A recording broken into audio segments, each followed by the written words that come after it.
todos. Espero que todos estejam bem, em paz, com saúde, agradecendo a Deus pela oportunidade de mais este estudo e agradecendo pela companhia de vocês. Hoje, logo que entrei aqui no Skype, eu mesma caí várias vezes, então me parece que o Skype está com algum probleminha hoje, então eu espero que isso não venha a trazer algum prejuízo para o nosso estudo.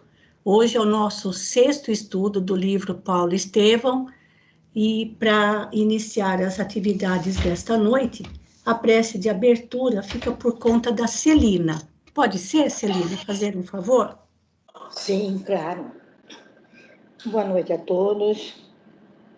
Vamos rogar o nosso pensamento ao nosso Mestre Jesus, ao nosso Pai Criador, rogando a proteção para as leituras da noite de hoje. Que esses personagens sejam um exemplo para nós do que é sofrimento, do que é confiança, do que é ter força para enfrentar, mas sem nunca se desesperar. São lições maravilhosas que nós rogamos a Deus que nos auxilie a dimensionar o quanto nós recebemos, o quanto nós temos que agradecer, o quanto somos agradecidos. Que esses exemplos nos fortaleçam na fé, na confiança, na esperança. Com todos os amigos e que todos, nossos irmãos, nos 2 planos da vida, encarnados e desencarnados, possam aproveitar ao máximo dessas leituras tão maravilhosas e tão cheias de significados para nós, diante da nossa pequenez, o quanto ainda temos a aprender. Obrigado, Mestre, por essa oportunidade nesta encarnação. Que assim seja. Graças a Deus. Celina, você falou uma coisa que realmente a gente não pode deixar de lembrar, que o sofrimento que nós vamos encontrando ao longo desse livro, como nos outros romances de Emmanuel, são causados pela crueldade do ser humano. Não é um sofrimento causado por uma doença, por uma dor natural, vamos dizer assim. Então, são sofrimentos superlativos que nós não podemos imaginar e causados pela crueldade do ser humano, pelo caráter violento, pela violência do ser humano, por interesses mesquinhos, grosseiros e que levavam à derrota total de uma família, de vidas, e é isso que nós vamos encontrar. Esse capítulo, especialmente, o capítulo 2, cujo título é Lágrimas e Sacrifícios, particularmente eu considero um dos capítulos mais difíceis desse livro pela exacerbação do sofrimento vivido por esses 3 personagens, o velho Joquedebe e os seus filhos Gesiel e Abigail. Então, para dar continuidade à leitura, nós paramos, eu vou sair daqui e vou voltar para o texto, para a nossa leitura. Nós paramos no momento em que os 3 haviam sido presos, e Abigail e Gesiel conversavam. E ela, a Abigail, mais jovem, claro, cheia de temores, encontrava no irmão o apoio necessário para aquele momento tão difícil. E nós percebemos, desde logo, que Gesiel era ali o espírito mais evoluído daquele grupo. Além do mais, mesmo numa situação tão difícil como aquela em que eles estavam, pela qual eles estavam passando, apesar do coração amargurado, cheio de dúvidas pelo que seria deles no futuro, Gesiel ainda conseguia guardar a devida serenidade para poder acalmar o pai e a irmãzinha. Então, nós paramos aqui no parágrafo número 8, e quem vai começar a leitura hoje, aí eu falo até que ponto vai ler, é o Tiago. Tá tudo tranquilo aí, Tiago? Já está visualizando? Tá tudo bem, Maria Luísa. Muito boa noite a todos. Boa noite, pode começar. Eu vou ler pelo livro, tá? Físico, tá, Maria Luísa? Para não correr o risco, tá? Tá bom, não tem problema. Então, vamos lá. Abigail abraçou mais ternamente o irmão, que por sua vez dissimulava a custo a emoção que lhe ia na alma. A irmã querida constituíra sempre o tesouro afetivo de toda a sua vida. Desde que a morte lhe arrebatara a genitura, dedicara-se à irmã com todas as veras do coração. Sua vida pura dividia-se entre o trabalho e a obediência ao pai, entre o estudo da lei e a afeição à meiga companheira da infância. Abigail contemplava-o ternamente, enquanto ele a abraçava com o enlevo da amizade pura, que reúne duas almas afins. Depois de meditar longos minutos, Gesiel falou comovido. Se eu morrer, Abigail, hás de prometer-me seguir à risca aqueles conselhos da mamãe, para que tivéssemos a vida sem mácula neste mundo. Lembrar-te-ás de Deus e da nossa vida de trabalho santificador, e nunca ouvirás a voz das tentações que arrastam as criaturas à queda nos abismos do caminho. Recordas-te das últimas observações da mamãe no leito da morte? Se recordo, respondeu Abigail com uma lágrima. Tenho a impressão de ouvir ainda as suas últimas palavras. E vocês, meus filhos, amarão a Deus acima de tudo, de todo o coração e de todo o entendimento. Bom, eu vou parar um pouquinho, Maria Luísa, para comentar, para não ficar muito longo. Pode comentar, pode fazer assim, que é até melhor, Tiago. Tá. Bom, eu acho que já não é a primeira vez, né, que nós nos deparamos com alguma citação referente à genitora, referente à mãe. Eu acho que já teve isso, né, no primeiro capítulo, né, em alguns outros momentos. Nos fica bem nítido, né, bem claro a grande influência, eu acho que tanto na construção da moralidade desses personagens e até na construção religiosa, né, que essa mulher, que essa mãe teve, né, o quanto ela se dedicou e o quanto isso foi importante para a formação deles. Embora, né, eu pessoalmente acredito que eles não tenham aprendido esses valores nessa existência que eles viveram, né, eles já é alguma coisa pretérita que eles trazem aí de vidas anteriores. Isso, eles estavam, juntamente com a mãe, estavam apenas recordando conhecimentos que já haviam conquistado, né? Exatamente. E aqui no último parágrafo que eu li, né, quando o Gesiel pergunta para Abigail se ele recordava das últimas observações da mãe, né, no leito de morte, e ela responde que sim. E eu acho que ela ensinou, ela faz a citação, eu acho que é o maior de todos os mandamentos, né? Eu acho que é o primeiro mandamento do Decálogo, né? Amarão a Deus acima de tudo, de todo o coração e de todo o entendimento. Inclusive, eu acho que Jesus faz essa mesma pergunta lá na parábola do bom samaritano, né? Ao doutor da lei, né? Qual é o maior mandamento e como lês, né? E ele responde, amarás o Senhor teu Deus com todas as tuas forças, com todo o teu coração, né? Então, assim, é muito, muito claro, muito nítido para mim a influência e a fé que os judeus, que eu acho que deixa inveja até em cristãos, né? A fé fervorosa que eles tinham em Deus, né? Sim. Então, eu vou continuar aqui, tá? Gesiel sentiu os olhos úmidos com aquelas recordações e murmurou: Feliz de ti que não esquecestes. E como quem desejava mudar o rumo da conversa, acrescentou sensibilizado: Agora precisas descansar.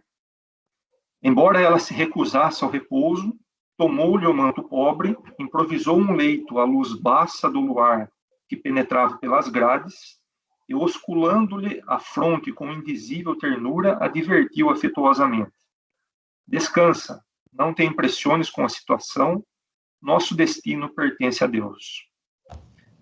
Abigail, para lhe ser agradável, aquietou-se como pôde, enquanto ele se aproximou da janela para contemplar a beleza da noite polvilhada de luz.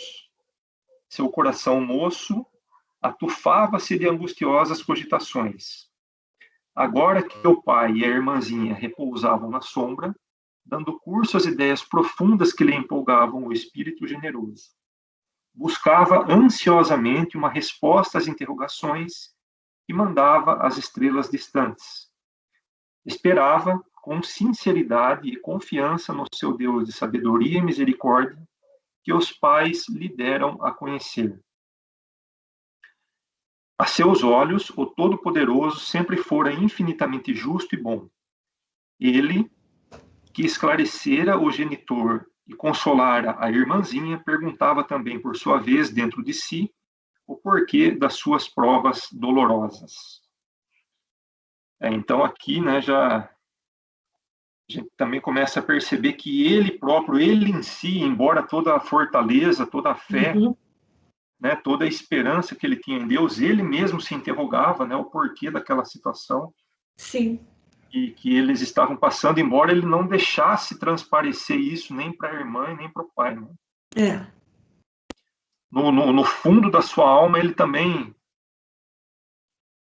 não se conseguia conformar 100%, né, com o que estava acontecendo. Né? Como se justificava, por causa tão comezinha, a prisão inesperada de um ancião honesto, de um homem trabalhador e de uma criança inocente? Que delito irreparável havia praticado para merecer expiação tão penosa? O pranto correu... Oi? Eu só queria destacar no parágrafo anterior o que ele fala para Abigail, para que ela descansasse, né? Não te impressiones com a situação, nosso destino pertence a Deus. Ai, que frase!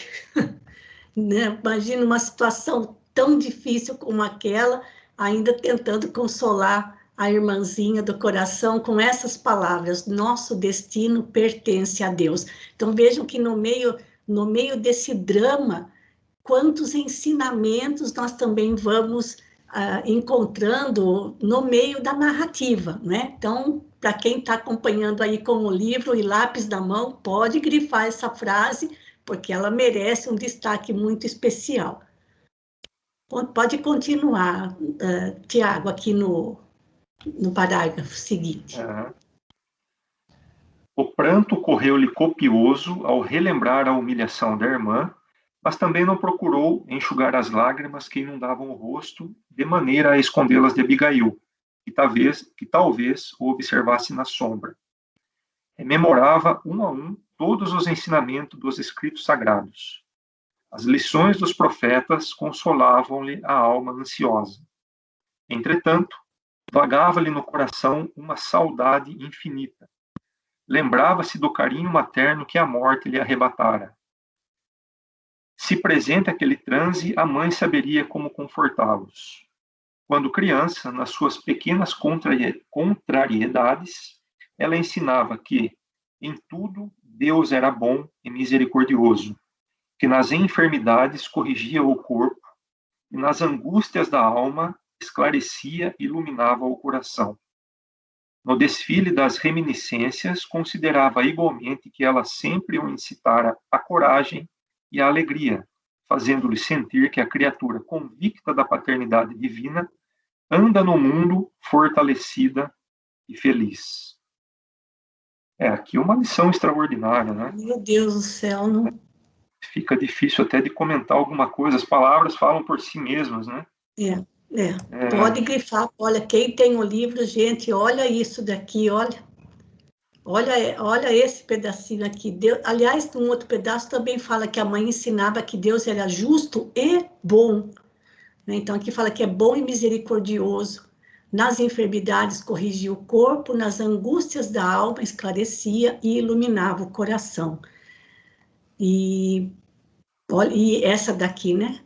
Que a criatura convicta da paternidade divina anda no mundo fortalecida e feliz. Assim a gente deveria ser, né, Tiago? Porque É, nós temos convicção da nossa filiação divina, mas não andamos no mundo fortalecidos e felizes em meio às nossas dificuldades, não é? Que não tem, que perto do que eles estavam passando, assim, fica até vergonhoso para nós, né? Perto da dor que eles estavam passando. é, Pode terminar. eu acho que se eu me colocando nessa situação aí, eu acho que eu estaria mais lamentando do que tentando buscar fé em alguma Isso, paternidade divina, né? Infelizmente. isso, isso. Edificado na fé, cobrou ânimo e, depois de longas reflexões, aquietou-se na laje fria, procurando o repouso possível no silêncio augusto da noite. O dia amanheceu prenhe de lúgubres expectativas. Dentro de poucas horas, Licínio Minúcio, rodeado de numerosos guardas e satélites, recebeu os prisioneiros na sala destinada aos criminosos comuns, na qual se ostentavam alguns instrumentos de punição e suplício. Joquedebe e os filhos traíam na palidez do semblante a emoção profunda que os dominava. Os costumes da época eram excessivamente desumanos para que o juiz implacável e a maioria dos circunstantes se inclinassem à comiseração pelo aspecto desditoso deles. Alguns esbirros perfilavam-se junto dos potros de castigo, em que pendiam açoites e algemas impiedosos. Bom, aqui eles saíram da cela onde eles passaram a noite, né? Foram para uma outra sala, uma sala de suplício, né? Onde eram exibidos ali todos aqueles instrumentos de tortura e bom, aí a gente já pode começar a imaginar o que vai acontecer, né? Para quem nunca leu o livro e está lendo o livro pela primeira vez, como eu digo, esse capítulo é muito difícil. Pode continuar mais um pouquinho, Tiago. Tá bom. Não houve interrogatório, nem depoimento de testemunhas, como seria de esperar antes de providências tão odiosas. E, chamado rudemente pela voz metálica do legado, o velho judeu aproximou-se vacilante e trêmulo. Joquedeb, exclamou o algoz impassível e sanhudo. Os que desacatam as leis do império devem ser punidos de morte, mas eu procurei ser magnânimo em consideração à tua velhice desamparada. Um olhar de angustiada expectração transfigurou o rosto do acusado, enquanto o patrício esboçou um sorriso irônico. Alguns operários lá da herdade, continuou Lecínio, viram-te as mãos perversas na tarde de ontem, quando incendiaste as pastagens. Esse ato redundou em sérios prejuízos para os meus interesses, além de ocasionar males talvez irreparáveis à saúde de 2 servos muito prestimosos. Como nada tens de teu para compensar o dano causado, receberás o justo corretivo em flagelações, para que nunca mais venhas a erguer tuas garras de abutre contra os interesses romanos.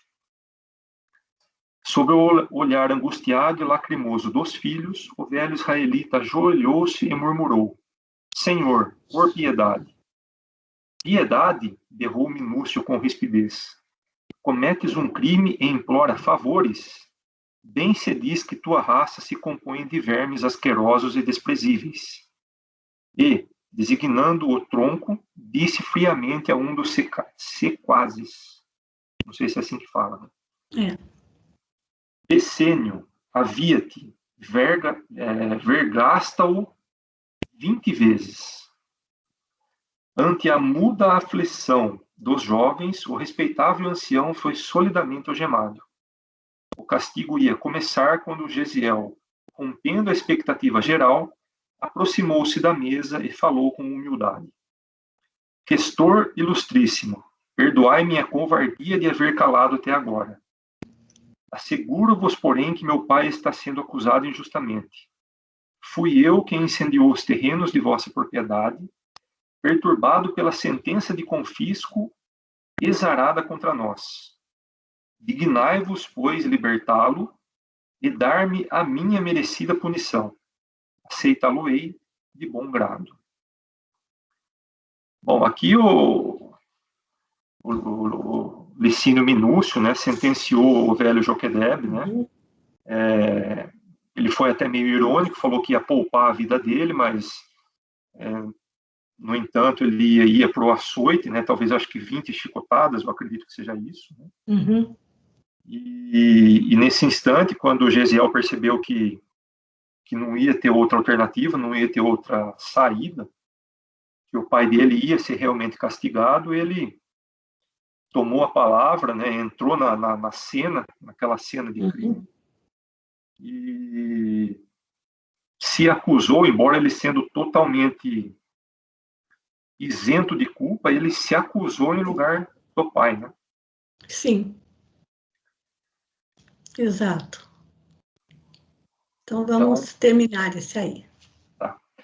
O patrício teve um lampejo de surpresa nos olhos frios, que se caracterizavam por mobilidade extrema, e acentuou: Mas não auxiliaste os meus homens a salvar uma parte das termas?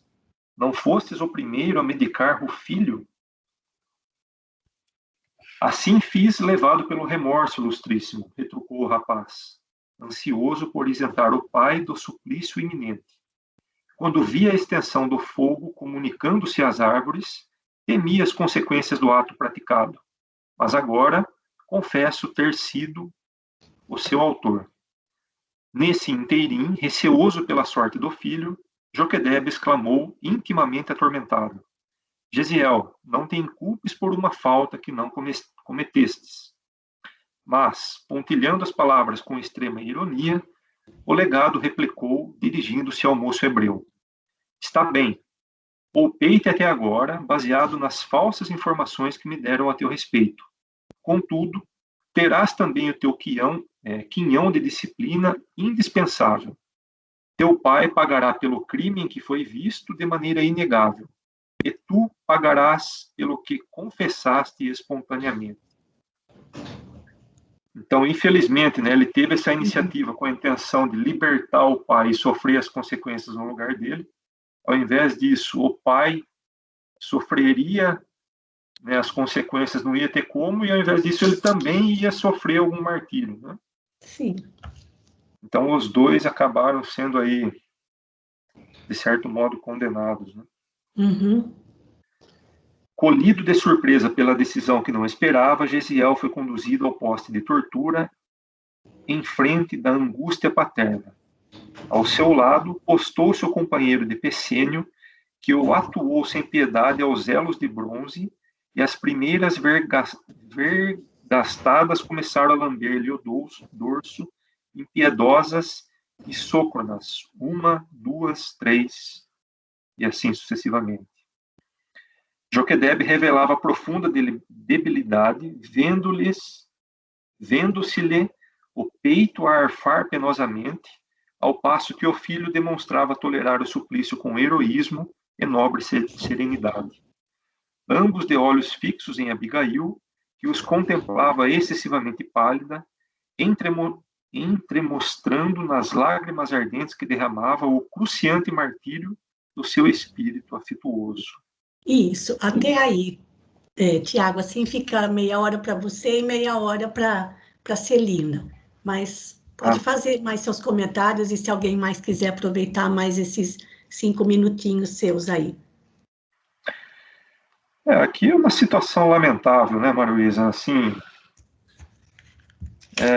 era uma época em que não se existia as divinas justiças, nem as leis humanas, né?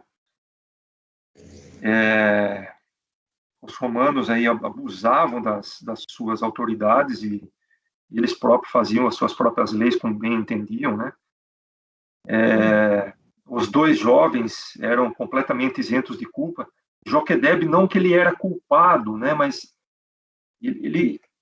após ele ter ateado fogo lá na propriedade, ele, de certo modo, infelizmente, ele exerceu, né, teve alguma culpa, mas nem por isso justifica isso que está acontecendo aqui com eles na história, né?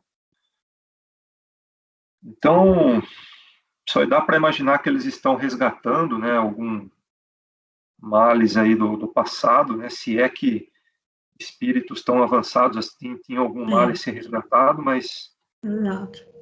só dá para esperar isso, imaginar isso, né? Devido a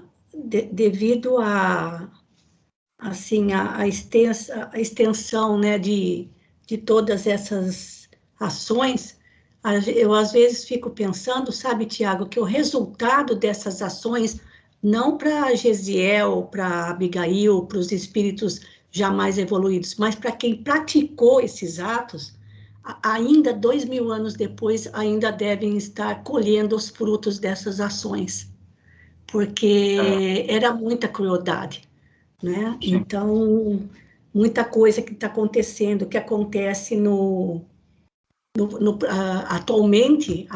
atualmente, sobretudo relacionado a injustiças aparentes, problemas de saúde, complexos de culpa, enfim, desequilíbrios de ordem mental, esquizofrenias, coisas desse tipo, estão relacionados à tamanha crueldade exercida naqueles tempos, né? Não somente pelo Império Romano, mas também por outros povos da época, né? E, Mas, pode e, falar. não, e isso porque a gente está lendo apenas uma história, né? Mas isso deveria acontecer, acho que todos os dias, né? Sim, isso, exatamente. Não, o Outras. Joquedebe não era isso. Joquedebe não era o único, né? E por isso que a gente ressalta ali no Sermão do Monte de Jesus, que Jesus sabia perfeitamente o que eles sofriam, o que eles passavam, o que eles haviam sofrido e o que eles continuavam sofrendo.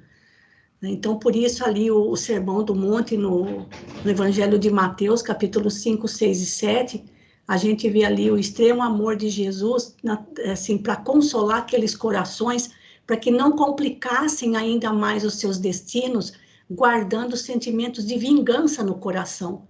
Porque justamente foi esse sentimento de vingança, de revolta, de inconformação no coração de Joquedebe que gerou tudo isso, né? Sobretudo para ele, aí no caso, a situação ficou mais agravada. Mas então tá bom, Tiago. Mais alguém quer fazer algum comentário a respeito? Mais alguma coisa que você queira destacar, Tiago? Não, não. Tá Tá. ótimo. Obrigado, Então Maria. tá ótimo, tá certo.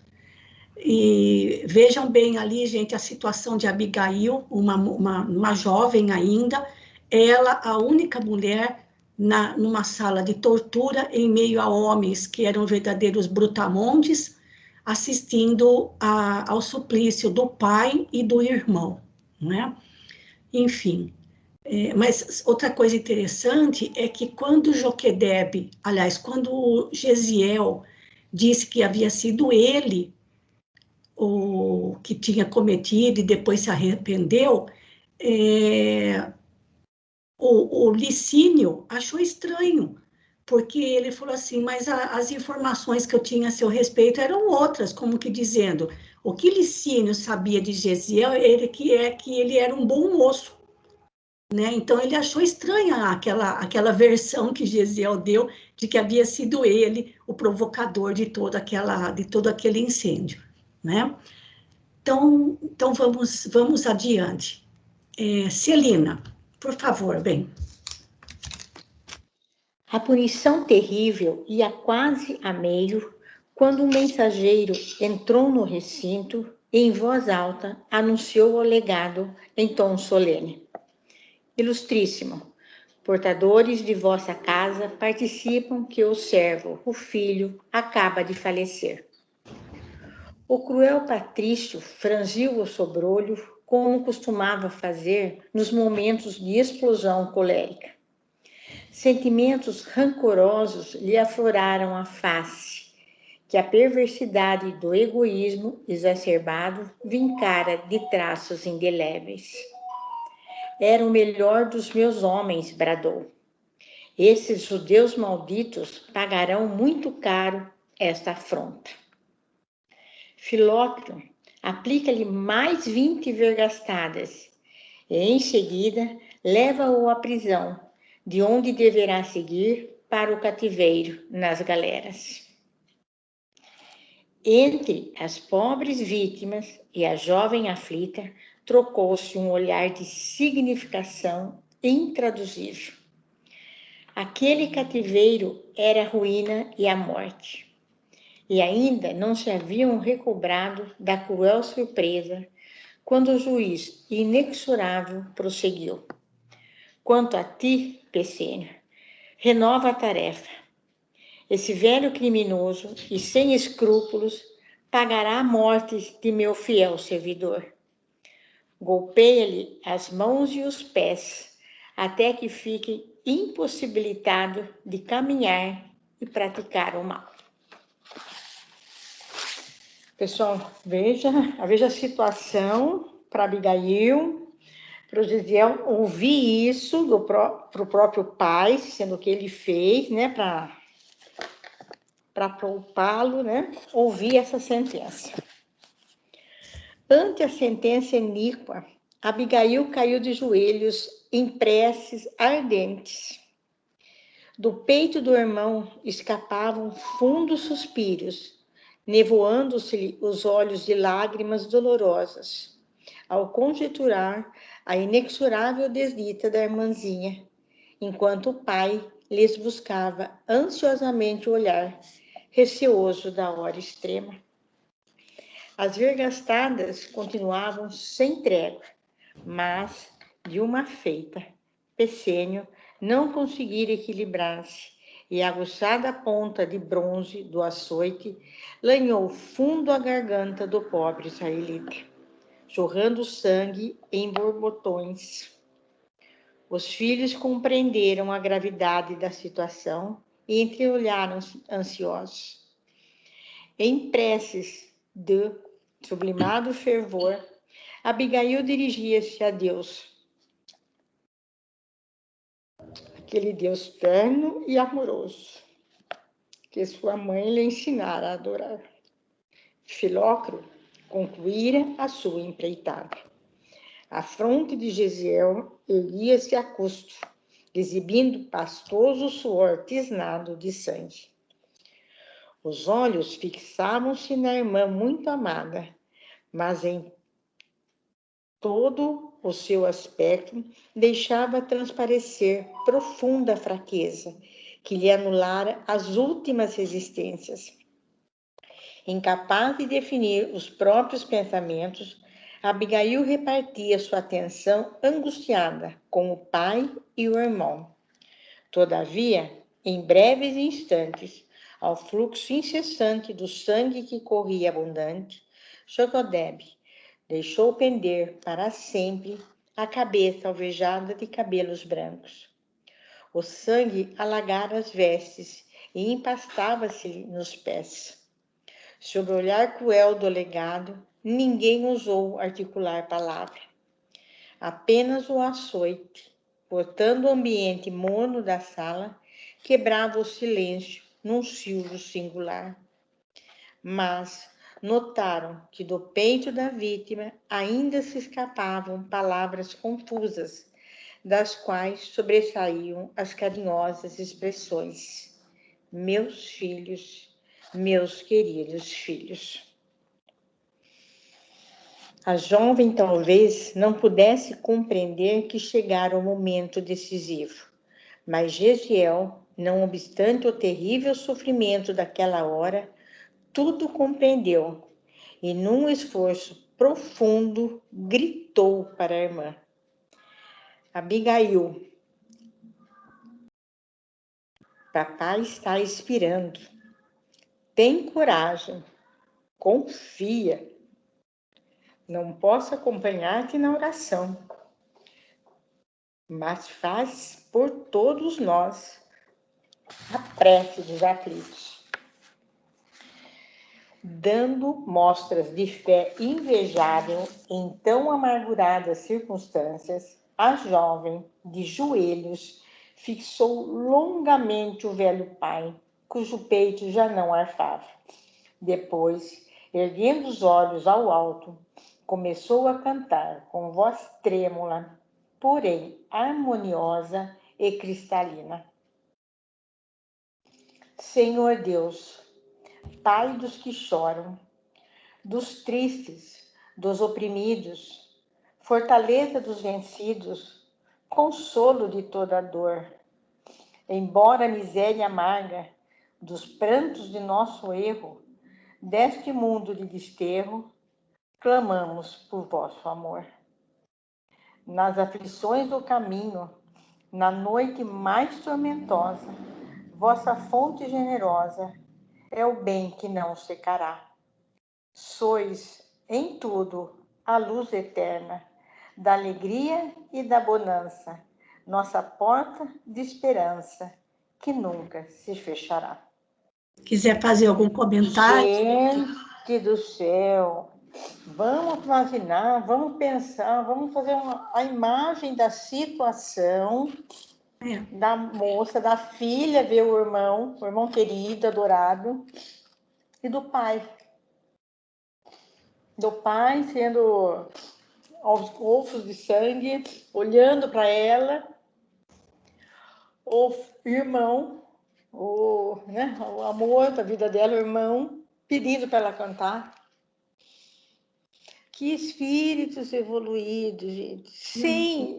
Sem contar a serenidade de Gesiel, quando o pai contou o ato translocado que fez. Ele não levantou um A de reprovação com o pai.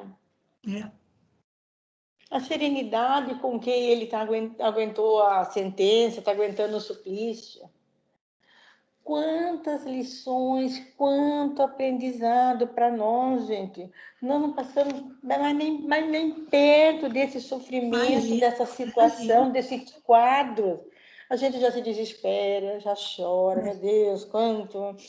E para a gente é tudo o que vai acontecer, né? É natural, faz parte da vida. Não, eles não esperavam nada disso, foi de repente, de uma hora para outra. Sim. Meu Deus do céu, que canto mais lindo, né? Que lição mais linda, a prece dos aflitos. Né? E outra coisa também, né, Celina? A Gesiel estava vendo os dois pela última vez, porque o pai já havia falecido, e Gesiel foi condenado ao trabalho nas galeras romanas. E todos sabiam que quem ia trabalhar nas galeras romanas era também uma sentença de morte. Né? Então, naquele momento, ela ainda conseguiu cantar essa prece, conhecida como a prece dos aflitos. Realmente, aliás, a prece também em si é maravilhosa. Maravilhosa. Mas vamos em frente mais um pouquinho. E depois aí a gente deixa no finalzinho um tempo para alguém que queira fazer mais algum comentário. Ok. Suas expressões vocais enchiam o ambiente de sonoridade indefinível. O canto semelhava-se mais a um gorjeio de dor de um roxinol que cantasse, ferido, numa alvorada de primavera.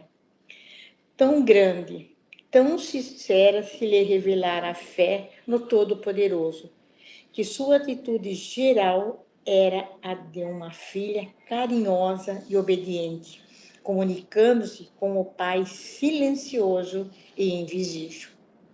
O pranto perturbava-lhe a voz trêmula, mas repetia com desassombro a prece aprendida no lar, com a mais formosa expressão de confiança no Altíssimo. Penosa emoção apossara-se de todos. Que fazer com uma criança cantando o suplício dos seus entes amados e a crueldade dos seus verdugos? Soldados e guardas presentes mal dissimulavam a emoção. O próprio questor parecia imobilizado, como que submetido a enfadonho mal-estar. Abigail, estranha à perversidade das criaturas, suplicando o amparo do Onipotente, não sabia que o cântico era inútil à salvação dos seus, mas que despertaria a comiseração pela sua inocência, ganhando-lhe assim a liberdade. Recobrando o alento e percebendo que a cena ferira a sensibilidade geral, Lecínio esforçou-se por não perder a dureza de espírito e recomendou a um dos velhos servidores em tom imperioso: Justino, leve essa mulher para a rua e solta, mas que não cante mais nem mesmo uma nota. Veja o que Abigail conseguiu fazer naquele ambiente perverso, asqueroso, de todo mundo ficou sensibilizado. Até Licínio percebeu o que estava acontecendo. Onde a melhor coisa, ela jamais poderia imaginar que aquele canto ajudaria a liberdade dela. Uhum. Era inútil a salvação do pai, do irmão, mas ela ganharia a liberdade com aquele canto. Tal a emoção, a emotividade, né, a ligação direta, né, com o plano maior, e que Licínio não via a hora de mandá-la embora, porque ela estava atrapalhando o contexto, né? Uhum. Diante da ordem redundante, Abigail não terminou a oração, emudecendo instantaneamente, como se obedecesse a estranho estacate. Lançou ao cadáver ensanguentado do pai um olhar inesquecível, e logo, contemplando o irmão ferido e algemado, com quem trocava as mais íntimas impressões na linguagem dos olhos doridos e ansiosos, sentiu-se tocada pela mão calosa de um velho soldado que lhe dizia em voz quase áspera: acompanha-me. Ela estremeceu, todavia, endereçando a Gesiel o derradeiro e significativo olhar. Seguiu o preposto de Minúcio sem resistência. Após atravessar inúmeros corredores úmidos e sombrios, Justino, modificando sensivelmente a voz, deu-lhe a perceber extrema simpatia por sua figura quase infantil, murmurando-lhe ao ouvido comovidamente: minha filha, também sou pai e compreendo o teu martírio. Se queres atender a um amigo, escuta o meu conselho. Foge de Corinto a toda pressa. Vale-te desse instante de sensibilidade dos teus verdugos e não voltes aqui. Veja só quanto ela estava recebendo de proteção divina. Aquele que era, né, do Licínio, que era para pôr ela para a rua, um tom carinhoso, modificando a voz, a tonalidade de voz, para que ela entendesse, porque imagina a situação dessa menina, dessa Abigail, como que estava, gente. Sim, Ele estado mudou de o tom choque, de né? voz, com certeza. Ele modificou o tom e colocou, chamou ela de filha, colocando a Sim. situação dele, que também é pai. Então, ele estava aconselhando a uma filha. Veja, né, quanto que ela recebeu com aquele cântico. É. Os 1000 caminhos que a misericórdia divina tem para acudir as suas criaturas, né? Com certeza. Abigail cobrou algum ânimo e, sentindo-se encorajada por aquela simpatia imprevista, perguntou extremamente perturbada: e meu pai? Teu pai descansou para sempre, murmurou o generoso soldado. O pranto da jovem se fez mais copioso, borbulhando-lhe dos olhos tristes.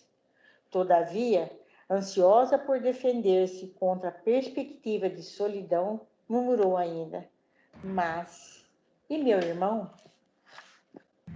Ninguém volta do cativeiro das galeras, respondeu Justino com um olhar significativo. Abigail levou as mãos pequeninas ao peito, desejando afogar a própria dor. Os gonzos da velha porta rangeram vagarosamente, e o seu inesperado protetor exclamou: apontando a rua movimentada. Vai em paz e que os deuses te protejam. A pobre criatura não tardou a sentir o ensolamento entre as fileiras de transeuntes que cruzavam apressados a via pública. Habituada aos carinhos domésticos, no lar onde o idioma paterno substituía a linguagem das ruas, sentiu-se estranha no meio de tantas criaturas inquietas, assoberbadas de interesses e preocupações materiais. Ninguém lhe notava as lágrimas. Nenhuma voz amiga procurava inteirar-se das suas íntimas angústias. Vejam só, pessoal, do meio ao da onde ela estava, só com o pai e com o irmão, com o carinho dos dois, com a proteção dos dois. Ela presenciou fatos, né, de crueldade humana, que às vezes ela não percebia que havia aquele tipo de crueldade. E quando ela vai e pergunta ainda do pai, ela quer saber do irmão, precisou essa voz que, né, se tornou o conselheiro dela, dizer o que aconteceu com o pai, o que aconteceria com o irmão, para ela seguir a rua. Todo aquele ninho doméstico de paz, de amor, de carinho, de união, ela se viu no meio de um monte de gente, cada um com o seu lado, cada um com a sua... Ninguém estava nem aí para ela. Imagine a situação dessa moça, o sentimento que passou na cabeça dela. O quão pequeno ela sentiu. Mesmo porque na família eles falavam o hebraico, né, Celina? E lá nas ruas era o grego, né? Corinto era uma cidade da região da Grécia, então estava realmente assim, perdida, coitadinha. Até a movimentação da rua, né? Aquele Isso, vai e vem, né, de pessoa, né? é. Estava só. Sua mãe fora chamada por Deus anos antes. Seu pai acabava de sucumbir covardemente assassinado. O irmão, prisioneiro e cativo, sem esperança de remissão. Apesar do sol do meio-dia, tinha a sensação de imenso frio. Deveria regressar ao ninho doméstico? Mas com que fim, se haviam sido expulsos? A quem confiar sua enorme desdita? Lembrou-se de uma velha amiga da família. Procurou-a. A viúva Sostênia, muito afeiçoada à sua mãe, recebeu-a com o sorriso generoso da sua velhice bondosa. Desfeita em pranto, a infortunada contou-lhe todo o sucedido. A veneranda velhinha, acariciando-lhe a cabeleira anelada, falou comovida. Nas perseguições passadas, nossos sofrimentos foram os mesmos. E dando a entender que não desejava reviver antigas e dolorosas reminiscências, Sostênia acentuou. É indispensável o máximo de coragem nas situações penosas como esta. Não é fácil elevar o coração em meio de tão terríveis escombros, mas é preciso confiar em Deus nas horas mais amargas. Que contas fazer agora que todos os recursos desapareceram? Por minha vez, nada te posso oferecer, senão o coração amigo, pois também aqui estou por esmola da pobre família que me agasalhou caridosamente na última tempestade da minha vida. Sostênia, disse Abigail suspirando. Meus pais me prepararam para uma existência de corajoso esforço próprio. Estou pensando em recorrer ao legado e suplicar-lhe um cantinho da nossa chácara para ali viver uma vida honesta, na esperança de reaver Gesiel e sua fraterna companhia. Que pensas a respeito? Vejam a coragem da Abigail. Ela, né, a pessoa, né, essa amiga da família, essa senhora, essa Sostênia, dando coragem para ela, né, que era preciso confiar em Deus nessas horas, E ela colocando, abrindo o coração para essa senhora, dizendo que ela queria um pedacinho da terra, um cantinho da chácara, para esperar por Gesiel. O interessante aqui também, Celina, é que Sostênia também era uma mulher sofrida, não é? Então, olha o que ela diz aqui, né?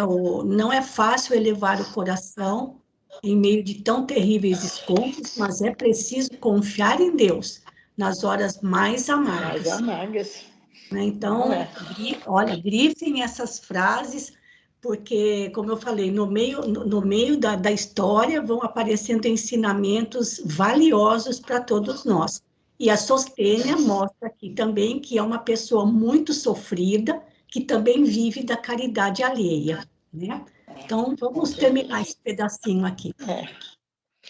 Notando a indecisão da veneranda amiga, continuou. Quem sabe o questor Licínio se condenará da minha sorte? Minha resolução talvez o enterneça. Voltarei para casa e levar-te-ei comigo. Ser-me-ias uma segunda mãe para o resto da vida. Veja o coração da Abigail. Além dela querer um pedacinho de terra para esperar o irmão, ela ia levar a Sostênia junto com ela para seguirem juntas o resto da vida. Sostênia conchegou-a de encontro ao coração e acentuou de olhos úmidos. Minha querida, tu és um anjo, mas o mundo ainda é propriedade dos maus. Viveria contigo eternamente, minha boa Abigail. Entretanto, não conheces o legado nem a sua camarilha. Ouve, filha, é preciso que fujas de Corinto, de modo a não incidires em mais duras humilhações. A moça teve uma exclamação de abatimento e, depois de longa pausa, acrescentou: aceitarei teus conselhos, mas antes de qualquer providência, necessito voltar a casa. Para quê? Interrogou a amiga admirada. É imprescindível que partas quanto antes. Não voltes ao lar. A esta hora, é possível já esteja ocupado por homens sem escrúpulos que te não respeitariam. Convém-te uma atitude de sincera fortaleza moral, pois vivemos uma época em que necessitamos fugir da perdição, como Ló e seus familiares, correndo o risco de sermos transformados em estátua inútil se olharmos para trás. A irmã de Gesiel bebia-lhe as palavras com dolorosa estranheza, em face do imprevisto da situação. Passado o momento, Sostênia levou a mão à fronte, como a recordar uma providência oportuna, e falou com animação. Vejam só, gente, daquela esperança que Abigail fazia de recorrer ainda ao Licínio para ter um pedacinho ali de terra, para esperar pelo irmão. Veja o que essa senhora, sofrida da vida, falou para ela. É necessário ela ir embora o mais rápido possível, sem olhar para trás, nem ir na casa, que na casa dela já tomaram posse de tudo. Gente, eu penso na Abigail, eu vejo quantas coisas num curto espaço de tempo. Sim, só com a roupa do corpo, né? Nossa Senhora, perdeu o pai, o irmão, a casa, o chão, perdeu tudo. Mas olha o que essa senhora lembrou, né? Lembra-te de Zacarias, meu filho de Anã? Aquele amigo da estrada de Sincreia? Ele mesmo. Fui informada de que, em companhia da esposa, prepara-se para deixar definitivamente a Caia, por haver sido assassinado pelos romanos irresponsáveis nesses últimos dias o seu único filho. A crueldade aí, né? Confortada por ardente esperança, concluía com ansiedade. Corre à casa de Zacarias. Se ainda o encontrares, fala-lhe em meu nome. Pede-lhe acolhimento. Ruth é um coração generoso e não deixará de estender-te as mãos generosas e fraternais. Sei que ela te receberá com afagos maternos. Abigail tudo ouvia, parecendo indiferente à própria sorte. Mas Sustenha fê-la considerar a necessidade do recurso. E decorridos minutos de consolações recíprocas, a jovem, sob o calor causticante das primeiras horas da tarde, pôs-se a caminho para Sencreia, dando a impressão de um autômato que vagasse na estrada, a que vários veículos e inúmeros pedestres imprimiam considerável movimento. O porto de Sencreia ficava a certa distância do centro de Corinto, Situado de maneira a servir as comunicações com o Oriente, seus bairros populosos estavam cheios de famílias israelitas, fixadas de longa data nas regiões da Acaia, ou em trânsito para a capital do Império e adjacências. A irmã de Gesiel chegou à casa de Zacarias dominada por terrível abatimento.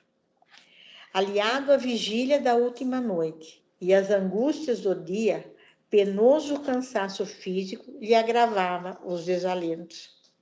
Pernas trôpegas, a relembrar o pai morto e o irmão prisioneiro. Não reparava em si própria, no mísero estado do seu organismo enfermo e desnutrido. Somente ao defrontar a modesta morada do amigo, verificou que a febre começava a devorar-lhe as entranhas, obrigando-a a refletir nas suas dolorosas necessidades. Pronto, Celina, até aí, bem, que já estamos quase terminando o nosso tempo. Gente, olha, a Abigail perdeu tudo, perdeu o chão, recebeu palavras, ela recebeu orientação de mãos bondosas, né? A gente sempre tem quem nos ajuda, a gente nunca está sozinha, né?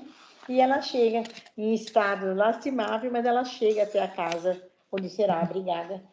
Mas veja, eu penso muito no Abigail. Meu Deus, eu não passo por nada, não é nada perto do que essa moça passou, num curtíssimo espaço de tempo. Exatamente. Num curto espaço de tempo, perdeu tudo. Exatamente. Exatamente. Complemente, maravilhosa lição. Não tenho o que complementar. A leitura é muito clara e a gente precisa estar bem atento ao desenrolar da história, né? E dos ensinamentos que vão aparecendo aí no meio de cada parágrafo. Alguém deseja fazer algum comentário? Senão já vou retornar lá para a página principal. Rapidinho, Maroísa, posso lembrar uma coisa? Eu não gostaria de voltar para aquela cena, mas em meio a tanta raiva, tanto ódio, uma situação, uma psicosfera tão ruim ali, que foi uma sala de julgamento, a Abigail começa a cantar a prece dos aflitos e altera aquela psicosfera. Sim. Olha, exatamente, o poder da prece na hora da raiva, da aflição, do desespero, do desencarne, do suplício, de todas as situações em que a gente passa aí no nosso dia a dia. Olha o poder que a prece tem. Até o Licínio, que era assim extremamente agressivo e cruel, agressivo, refratário, né? Sim. Conseguiu amolecer um pouquinho. E eu tenho certeza que isso ajudou aquele outro empregado, aquele outro romano que levou-a para fora, a receber a inspiração da mãezinha que estava ali, né? Com certeza para ela ir embora. Mas era isso, o poder da prece. O poder da prece, exatamente. Muito bem, gente. Então, terminando as nossas leituras desta noite, a Rita Ser Maria, por favor, Rita, fazendo a prece final para nós. Boa noite a todos, caros amigos, irmãos. A lição de hoje toca-nos profundamente. e não temos a menor ideia do que foi todo esse sofrimento.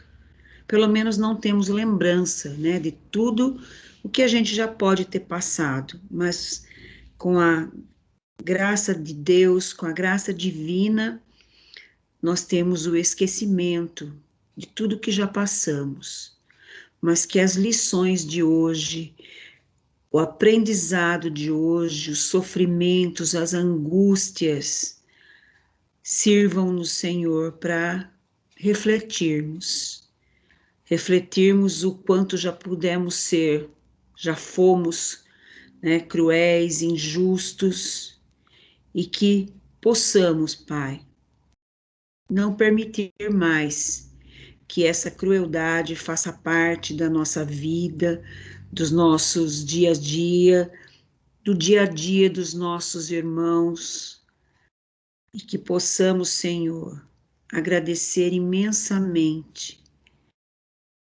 a cada bênção recebida, a bênção do sofrimento que nos instrui, a bênção da alegria de estarmos todos reunidos e refletindo sobre este livro, sobre esses ensinamentos. A graça, Senhor, de podermos compartilhar destes momentos de ensinamento, de aprendizagem, a graça de podermos ajudar aos nossos irmãos necessitados, seja necessitados de apoio material, de apoio espiritual. E não nos esqueçamos nunca, como disse a Margarete, o poder da prece em todos os momentos de nossa vida, não só no momento de aflição, mas também no momento de alegria e de gratidão, né? de agradecimento por todas as bênçãos recebidas. Pai de bondade infinita, somos gratos por estes ensinamentos, por esta oportunidade.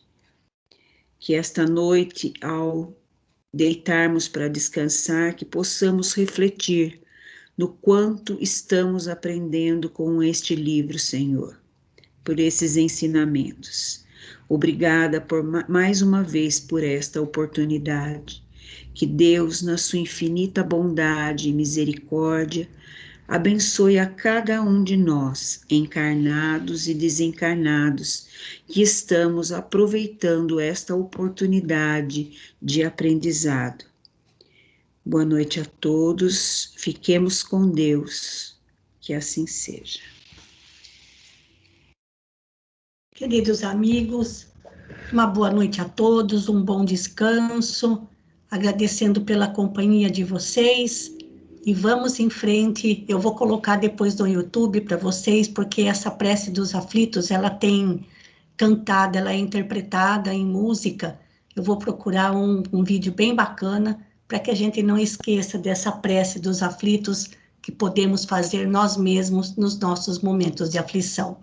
Então, um grande abraço, fiquem todos com Deus. Boa noite a todos, fiquem todos com Deus. Boa noite a todos.